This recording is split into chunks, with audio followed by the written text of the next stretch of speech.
El acontecimiento del 4 de febrero del año 1962 marcó el inicio de la madrugada de la nueva era de Acuario. Este hecho sucedió entre las 2 y las 3 de la tarde, donde hubo un embotellamiento del tránsito celeste en la constelación del Aguador.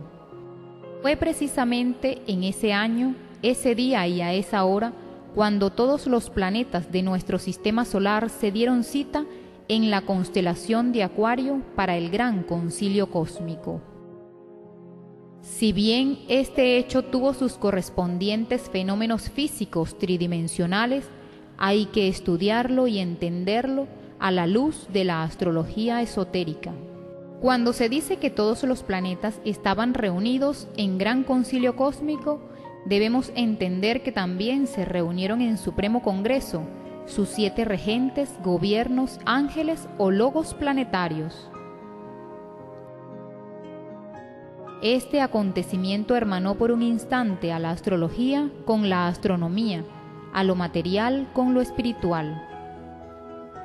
Así como existe el año terrestre, también existe el gran año sideral. Un año terrestre es la vuelta de la Tierra alrededor del Sol. Un año sideral es la vuelta o el viaje de nuestro sistema solar alrededor del cinturón zodiacal.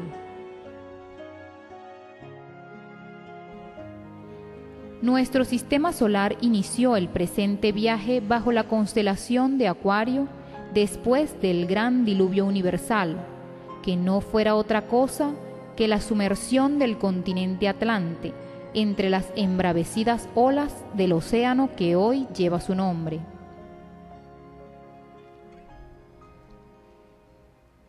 Una era es el periodo de tiempo que tarda nuestro sistema solar en pasar por una constelación recibiendo sus influencias en el cinturón zodiacal. Nuestro Sol Ors corre veloz en el espacio y en su carrera arrastra consigo todos los planetas y lunas de este sistema solar. Tarda 25.968 años en dar una vuelta alrededor del Sol Sirio, y al hacerlo pasa por enfrente de 12 grupos de estrellas llamadas las constelaciones zodiacales. Aproximadamente tarda 2.160 años terrestres al pasar por una constelación, recibiendo así sus respectivas energías cósmicas. Conforme nuestro Sol camina en el espacio, recibe fuerzas y da fuerzas.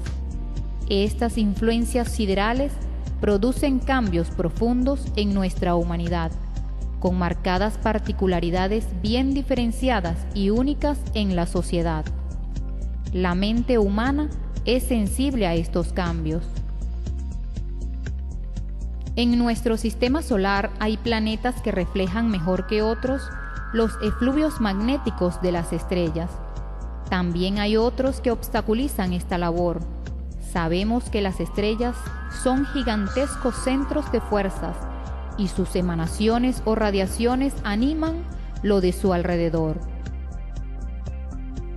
La entrada del Sol en Acuario es maravillosa y terrible al mismo tiempo. Obviamente, esta era trae grandes acontecimientos. Acuario es casa de Urano y Saturno. El primero es un planeta que trae la castidad, la originalidad del genio y la sabiduría, en su aspecto positivo, pero es un planeta catastrófico en un 100%, explosivo, terrible y tremendamente revolucionario, y el animal intelectual llamado hombre no está preparado para manejar semejante tipo de fuerzas. El segundo planeta es Saturno, representado en la alquimia por el cuervo negro, la muerte. Significa de hecho el regreso al caos original primitivo, y esto lo saben los divinos y los humanos. Frente a la constelación del Aguador está la constelación de Leo. En una hallamos el agua, en la otra el fuego. Bien sabemos a través del curso de la historia que el fuego y el agua siempre se han disputado el destino de este mundo. Incuestionablemente León de la Ley sale al encuentro de una humanidad lo suficientemente madura para el karma o castigo final. Al comienzo de toda era, la Gran Logia Blanca envía siempre un mensajero cósmico, un individuo sagrado, un ser inefable encarnado, que enseña a la humanidad y la guía rectamente mostrándole el camino preciso que lo conduce a la verdad. Y para esta edad de hierro o Kali Yuga nos enviaron al quinto de los 7. El venerable maestro Samael Aun Weor es el Kalki Avatara de la nueva era de Acuario, Dios de los ejércitos y príncipe de los volcanes y terremotos. Es un Buda Maitreya y el quinto ángel del Apocalipsis, el Verbo de Dios, el Cristo rojo de Acuario, Logos regente del planeta Marte. Es el Mesías, rey, sacerdote y guerrero anunciado en los textos esenios antiguos. Su misión para esta edad de hierro, que coincide con la nueva era de Acuario, es develar la doctrina crística, enseñar el camino a la autorrealización íntima del ser. Entiéndase esta por el armonioso desarrollo de las infinitas posibilidades humanas, gracias a la práctica de los 3 factores de la revolución de la conciencia. Nuestra conciencia duerme y urge su despertar, emanciparla de su opresor. Urge la eliminación de los elementos indeseables que cargamos en nuestra psiquis, viva personificación de nuestros errores. Necesitamos construir también una realidad, una verdadera individualidad, canalizando todas nuestras energías, con la transmutación y la castidad científica. Y por supuesto es indispensable sentir al prójimo, amar profunda y desinteresadamente a la humanidad, con hechos concretos, claros y definitivos. Así es como aplicamos los 3 factores en nuestra vida, para que cada cual llegue hasta su maestro interno, a su real ser interior que mora en silencio dentro de cada uno de nosotros. Esta enseñanza es la misma transmitida de labios a oídos, de maestro a discípulo en la pasada era de Piscis, solo que ahora está siendo entregada en forma revolucionaria y de acuerdo al ritmo vibratorio de la nueva era de Acuario. Acuario es la era del saber, una era de revolución y transformación sexual, y desde el momento de su entrada vivimos la transición de Piscis a Acuario, donde los tabús, los prejuicios, los dogmas religiosos y lo oculto se desvanecen ante los adelantos tecnológicos y los descubrimientos científicos. En esta era habrá gran interés por el conocimiento, la investigación, la exploración, la experimentación y la luz. La era del Aquarius es absolutamente sexual, pues Urano gobierna las glándulas sexuales. Absurda cosa sería renunciar a los misterios del sexo. Absurda cosa sería pronunciarnos contra la sexoyoga, con su famoso Sahaja Maituna, porque en la era del Aquarius los misterios del sexo deberán ser develados. No sería posible considerarnos verdaderos revolucionarios de Acuario si cometiéramos el error de repudiar la sexoyoga, o si desafortunadamente continuásemos por el camino de la fornicación animal. Cualquier enseñanza sin el Sahaja Maituna resulta de hecho extemporánea para la nueva era de Acuario. Ha llegado la hora de comprender ese símbolo de Acuario, ese símbolo del aguador que trata de mezclar en un cántaro los dos elixires, rojo y blanco. En la era de Acuario tenemos que aprender a manejar las aguas de la vida, el Ein Seminis. Recuerden ustedes que dentro del Ein Seminis, es decir, dentro de la entidad del semen, se halla todo el Eins Virtutis del fuego. La era de Acuario es revolucionaria y asombrosa. En esta era tendremos que aprender a transmutar la energía sexual. Es necesario comprender la necesidad de la transmutación y de la sublimación de la libido. En la era de Acuario necesitamos definir nuestro camino y apartarnos del vano intelectualismo y del materialismo, porque no podemos servir a Dios y a Mammón al mismo tiempo. Ese Mammón es intelectualismo y dinero. Con la iniciación de la era de Acuario surge una revolución total contra el intelectualismo y contra las riquezas de Mammón. Desde que se inició esta era luminosa, vibra intensísimamente en toda la naturaleza la onda de Dionisos, que en su aspecto positivo invita a la espiritualidad, al amor, la paz, el cuidado de la naturaleza, el cultivo de las artes y la ciencia al servicio del hombre, el respeto por los derechos fundamentales, la igualdad y la convivencia en armonía. Y al descorrer los misterios del sexo encontramos esta onda vibrando con la transmutación voluntaria de la libido sexual. Es extraordinaria la onda dionisíaca. Desafortunadamente, no toda la humanidad está preparada como para saberse polarizar positivamente con la onda de Dionisos, y la mayor parte se ha polarizado en forma negativa y fatal, digno de las personalidades calquianas. La personalidad calquiana está llena de sabiondeces, embotellada en el dogma de la evolución, mal informada sobre la constitución interna del hombre, desconoce los misterios tántricos y además el hecho de estar atiborrada de teorías produce en ella una sensación de autosuficiencia. Como es víctima de ese autoengaño, cree haberlo logrado todo, cuando no ha logrado nada, y lo peor es que ha perdido el sentido de la veneración a lo divinal, olvidando la verdadera y auténtica religiosidad.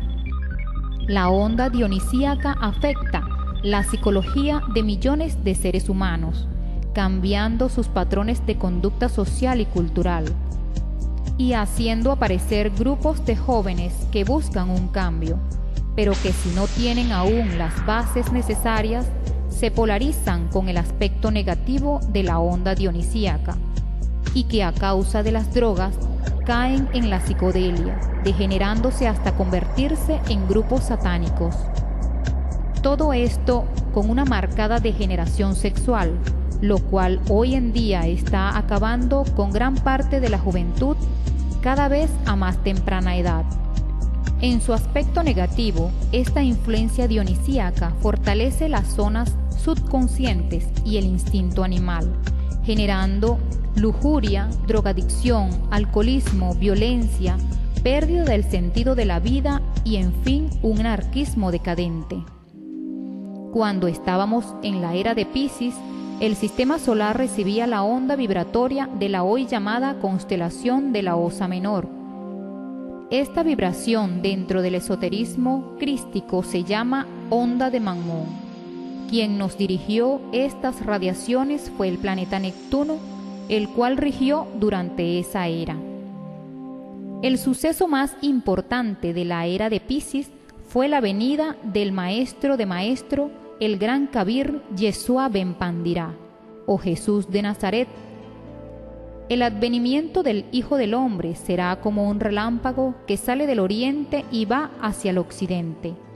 Él, por puro amor a la humanidad, renunció a la dicha del absoluto, dio con su vida el drama cósmico que todo iniciado debe vivir para liberarse. Nos enseñó a llamar a Dios Padre, pasó haciendo el bien. Solo los espiritualistas y los intelectuales de la época lo repudiaban y lo aborrecían porque su verbo era franco, preciso, íntegro y además porque con hechos demostró su poder oculto sobre el hombre y la naturaleza entera. La era de Piscis fue muy negativa. Fue la época cuando el hombre se separó de su eterna compañera, la mujer, creyendo que llegaría al cielo sin su ayuda. La onda de Mamón inclinaba al hombre a buscar solo riquezas, dinero y cultura intelectual. Ese era su mayor anhelo.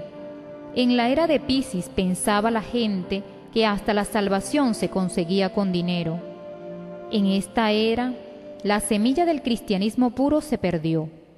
Por los tiempos de la Santa Inquisición mataban, en promedio, 3 personas diarias en la sola España durante 300 años, por el solo hecho de que poseían otros pensamientos distintos y creencias. Hubo, pues, fanatismo y cinismo en grado sumo. Durante esta era existieron las peores guerras y en promedio reinaron solo 263 años en paz. Es de saberse que en estos momentos se sienten los últimos impulsos de Piscis, que tratan de mezclarse con los primeros albores de Acuario. Hay una especie de mezcla entre las dos corrientes, la que agoniza y la que nace, entre lo viejo y lo nuevo, entre lo que está caducando y lo que tiene sabor revolucionario. A medida que vaya pasando el tiempo, la era de Acuario se irá haciendo sentir cada vez más y más. Pero mientras la humanidad tenga la conciencia dormida, todos los descubrimientos se verán en forma involucionante, es decir, que los avances científicos y tecnológicos solo servirán para la muerte, las guerras y la destrucción. Se desvanecerán los tabús y se trascenderán los misterios del sexo, pero habrá mucha degeneración y crímenes terribles por ese hecho. Se descubrirá lo oculto, pero se perderá la espiritualidad y reinará el materialismo. La identificación y la fascinación en que vivimos impiden que la conciencia despierte y nos llevan al olvido de lo más importante de nosotros mismos, nuestro propio ser. Los antiguos maestros, al entregar su mensaje, hacían especial énfasis en despertar. Debemos comenzar por desarrollar el sentido de la autoobservación psicológica, que nos conduce gradualmente y de modo ordenado hacia el conocimiento propio, es decir, hacia el autoconocimiento, donde se puede conocer a su propio ser, a su realidad existencial. Por ende, se hace indispensable la eliminación de eso que nos amarga la vida, que no es más que ese conjunto de agregados psíquicos, yoes defectos, demonios, pendencieros y gritones que tienen a nuestra conciencia embotellada, embutida, pues a causa del yo, nuestra actitud frente a la vida suele ser equivocada. Debemos restituir la capacidad de vivir consciente e inteligentemente. Ciertamente el yo, el mí mismo, el ego reencarnante, quiere comodidades, anhela una era de seguridades, una era que le ofrezca lo que no le estorbe. Si queremos una era de adelanto, investigación, exploración, experimentación, luz y amor, debemos eliminar de nuestra psicología esa segunda naturaleza inhumana que personifican a nuestros errores. Como dijo el venerable maestro Samael Aun Weor, no andamos en busca de seguidores, solo queremos que cada cual se siga a sí mismo, a su maestro interno, porque éste es el único que puede salvarnos y redimirnos. Tengamos presente que esta sabiduría es para los rebeldes de todas las escuelas, para los que no contemporizan con amos, para los inconformes de todas las creencias, para los que aún tienen algo de valentía y les queda en su corazón una chispa de amor. El movimiento gnóstico cristiano universal, como iniciador de la nueva era de profundos cambios psicológicos, exhorta a continuar con la búsqueda de la verdad, a cumplir con la voluntad de nuestro Padre interno, al despertar de la conciencia y a construir los cuerpos superiores que son necesarios para lograr la verdadera emancipación y el religare. Como dijera el gran Kabir Jesús, buscad la verdad y ella os hará libres.